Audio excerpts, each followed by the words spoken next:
so much similar information that we're losing from the experience and the expertise of people like John Gray. These are remarkable solutions to real big life problems that affect and impact every man and woman, whether you're married or not. Let's get the living legend John Gray on here. John Gray, he is a living legend. I got a great John Gray story to tell you. Should I tell it now? Because he Yeah, he's amazing. tell now. So, and he's well, I'll wait and we'll get to it. So, because there's so many good things, but he's Okay. had a great impact on my wife and I. Just a real good person. Um, Oh, beautiful. my wife's a big fan of Men Are From Mars, Women Are From Venus. Did you know that, Craig? I do now. What does she love about it? Oh, it just loves him, love the book, especially the impact and the understanding of intimacy and the differences uh, bioanatomically and biogenetically, and how we give different meanings with female and men energy. So I'm a member of the Transformational Leadership Council with John. There he is, the Hey, legend. hey Good to guys. see. I was Hey, just John. telling this story of the first time that we met, Blaine Bartlett and Cynthia Kersey. Craig, I'm the unstoppable chair, and they said you got to meet our friend John. And I was like, oh, I would love to meet your friend John. And Blaine and Cynthia didn't tell me it was John Gray, so I asked my wife. I said, would you like to go to dinner with Cynthia and Blaine? And they're bringing their friend John. And so we have dinner with John, and he's so humble. We never really talk about too much about what he's doing or has done. And my wife and I leave dinner, and she says, I love Cynthia and Blaine. They bring the nicest people into our lives. This man was so wonderful and intelligent and blah. And I said, Julie, you know who that was, don't you? And she's like, yeah, well, that was John. I said, that's John Gray, who wrote your favorite book. And she goes, hits me. She hits me. She goes, I can't believe it. I can't believe I didn't get to talk to him. I said, oh, it was one of the best things that we've ever done. And so she says hello, John, and hopes all is well. Well, tell her hello from me. It was a pleasure connecting with you again. Yes. John, it's great to have you on. Every time we get together, it's so profound. Love you.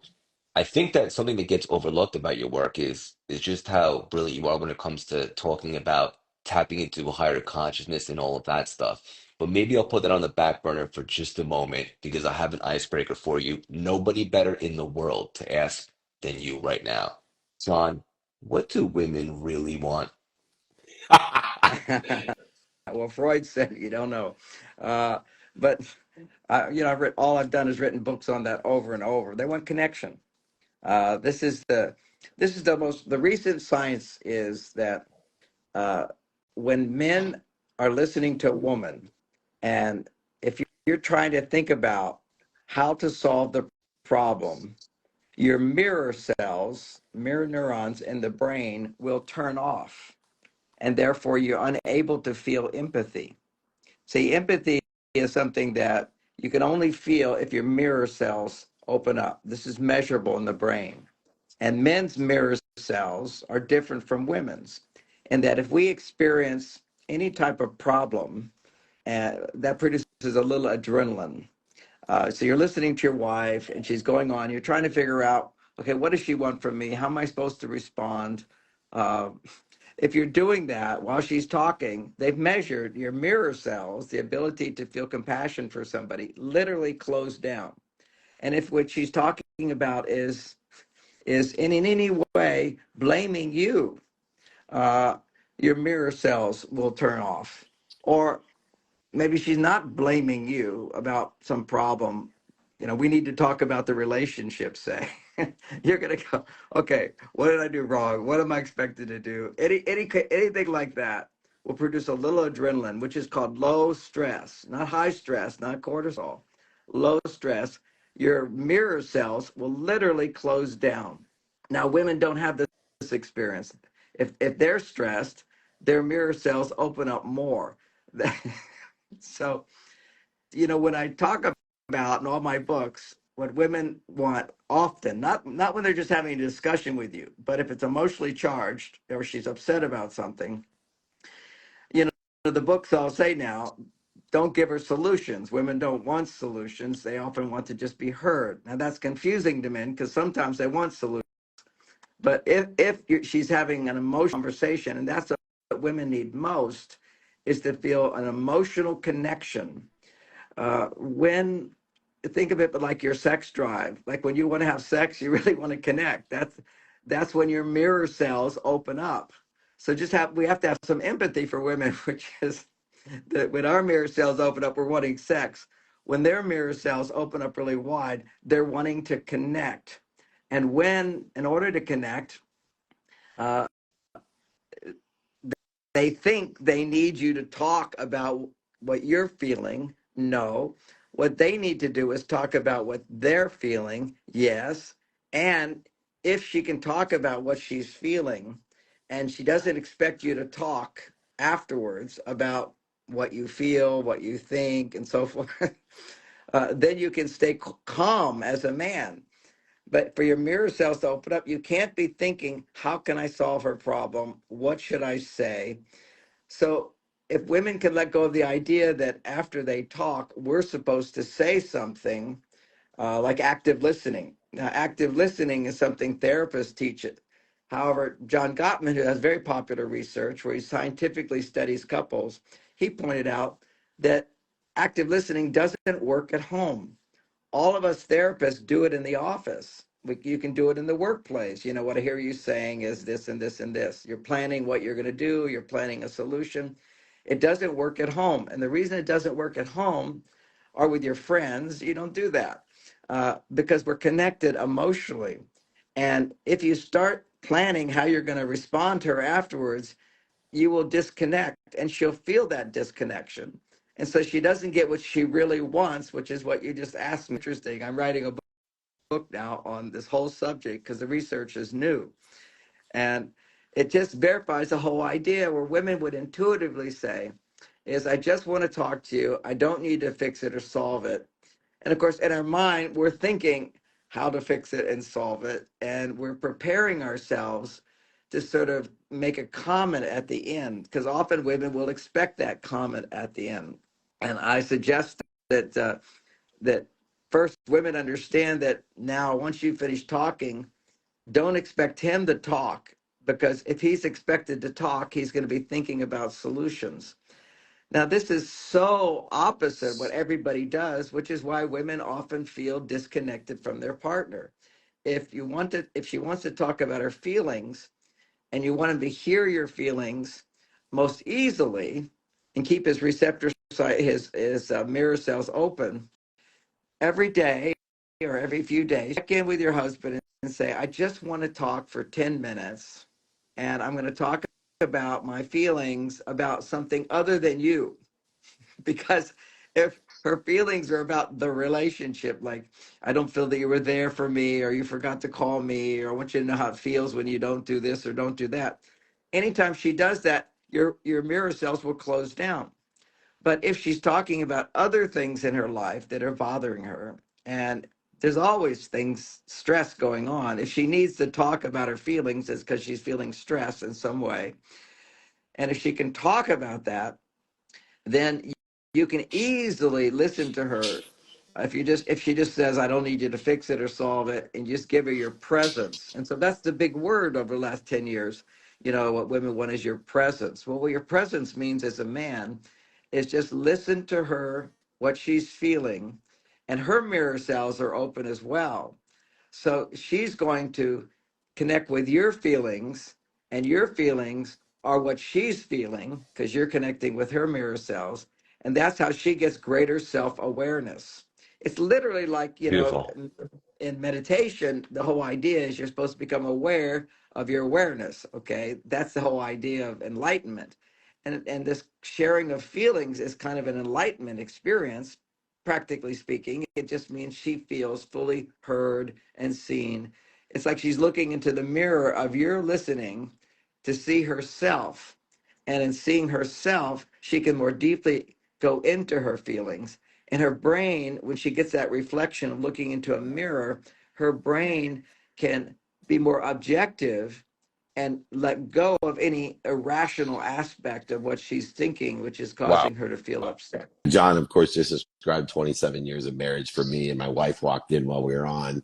She says hi again. But I just have one quick question, pragmatic question, because this occurred last night. I've utilized different strategies to understand the mirroring principle and some other things that work and don't work for me. I try to stay quiet, and I know not to say anything. And I say, and then she gets mad because I don't say anything. And then I stay quiet still, and I just say, to her that, oh, I appreciate that. How can, how can I be of service? What can I do to help? I don't come up with a solution. And if I do talk, then it just, for some reason, creates more resistance and accelerates the emotional chemicals, those low, not cortisol, whatever's happening. And I have nowhere to go because I feel like I can't say anything. And if I don't say anything, I accelerate it too. Is there something I could say, or what should I do when she wants me to say something? See, that's the exact thing which I'm talking about. Women have to understand that men bond through silence. Silence is a great thing. Think about, going fishing with another guy. I remember as a boy going fishing with my father, and we didn't talk at all. It was like a spiritual experience. The whole idea in Buddhism is to silence the mind.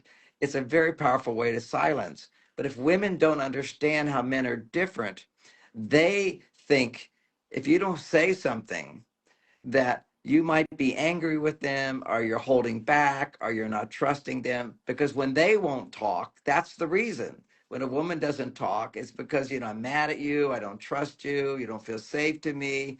uh, and so if we don't talk, and they don't understand that we are very different. That's why this knowledge is so, so key, is that really what women have been saying is what we actually have to do, but they have to learn to support us in not talking. I don't need you to solve the problem. I just need you to hear me. And ironically, it's very hard for women to actually feel connected. And what if while she's talking, you're over here going, oh my God, what am I supposed to say when she's done? Last time I can't win. What kind of thing am I going to do? And what I suggest for women, and again, this is all for women to understand men better.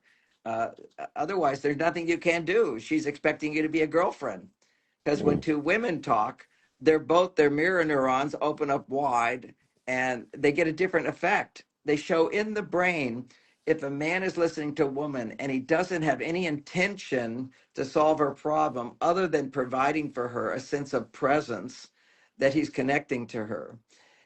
If he's able to do that, a different part of his brain lights up while he's listening.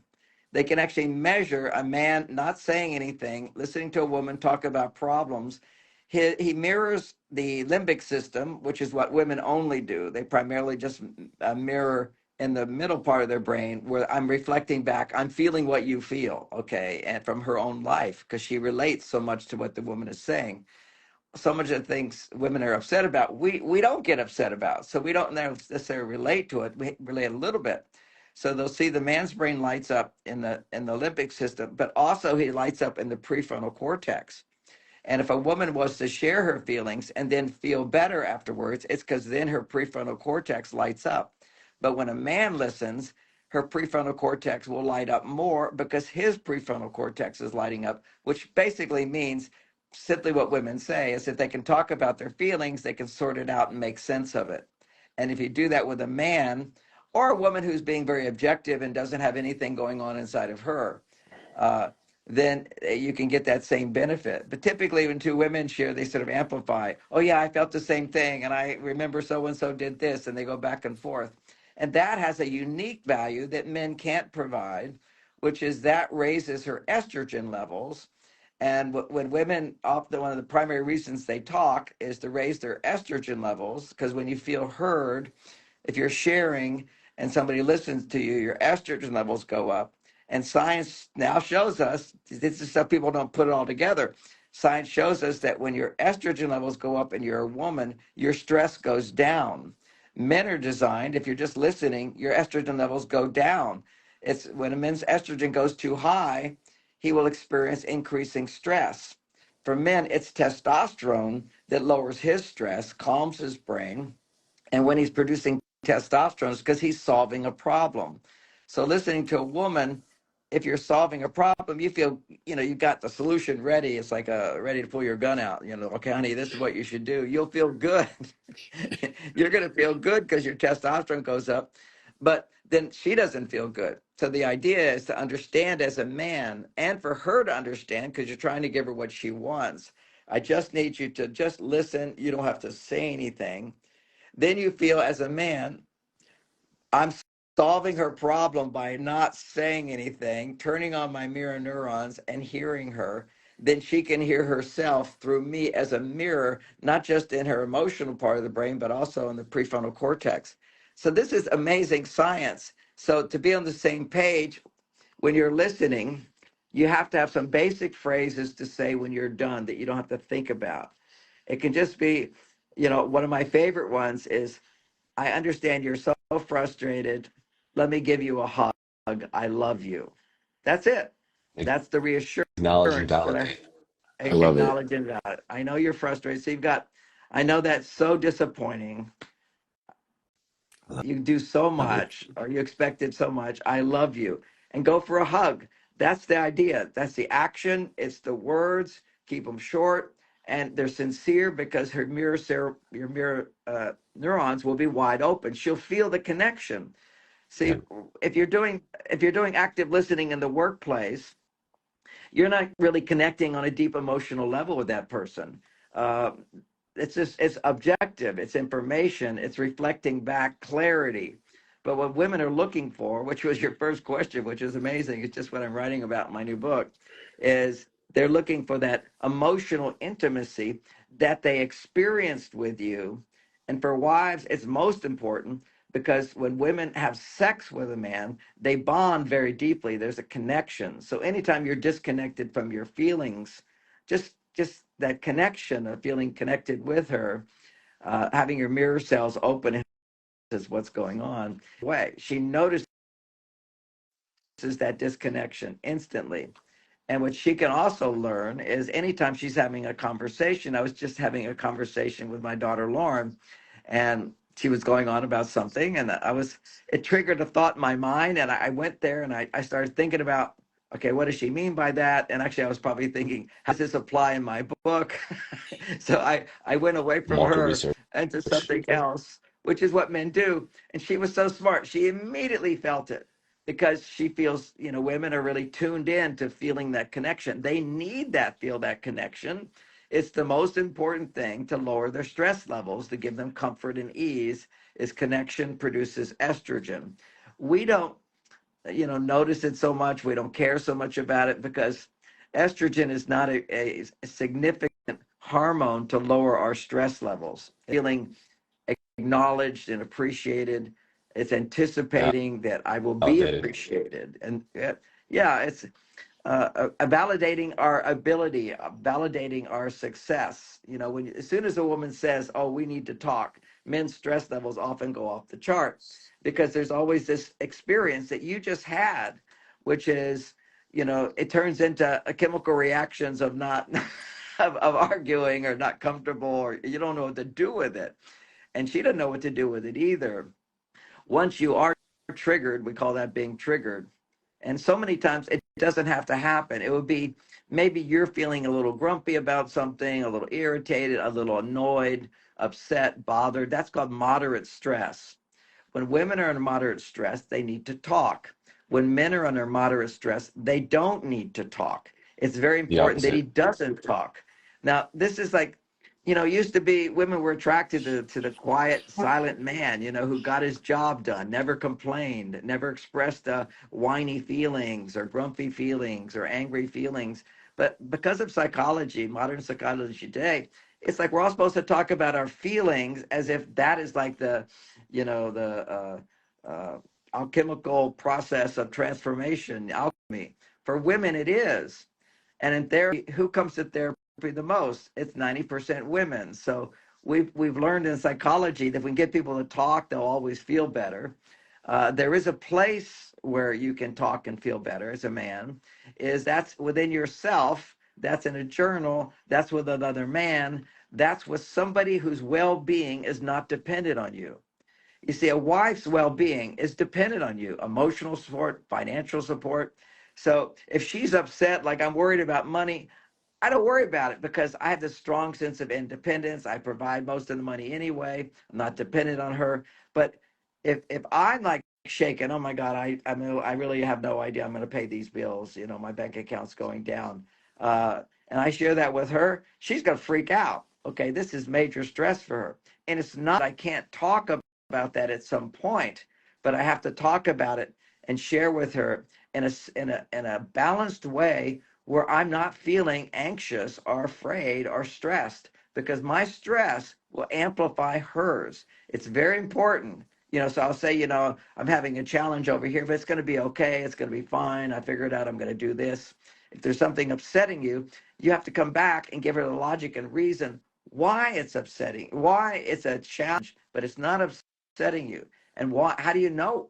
How do you get to the place where you can communicate in the tone of voice which conveys to her that you're not upset about it?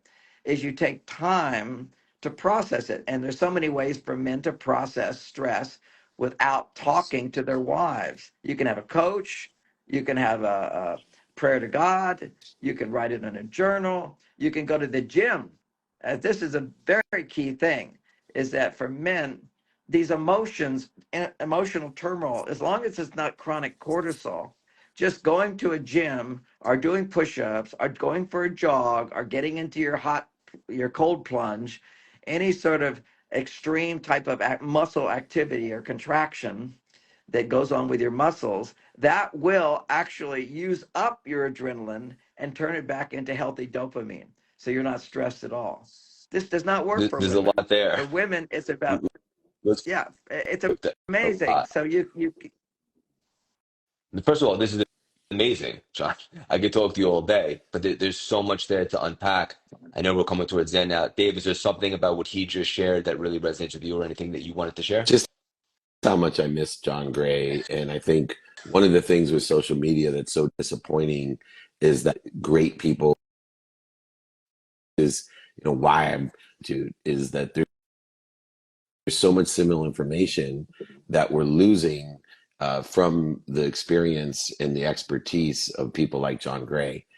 These are remarkable solutions to real big life problems that affect and impact every man and woman, whether you're married or not. We have relationships with men and women, even as fathers and daughters. So, what comes to mind and what's coming through me is just to encourage our community.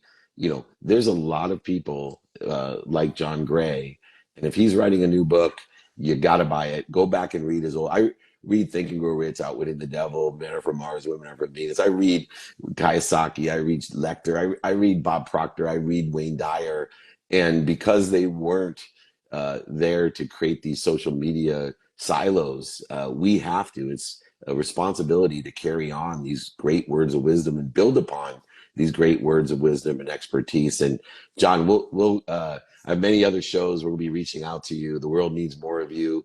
Congratulations on the new book, and we'll be promoting John Gray and all of his books. He will change your life, impact you in an exponential way. It's so nice to see you again, my friend. Thank you for joining us. Thank you. It's been a real pleasure. Good to see you both.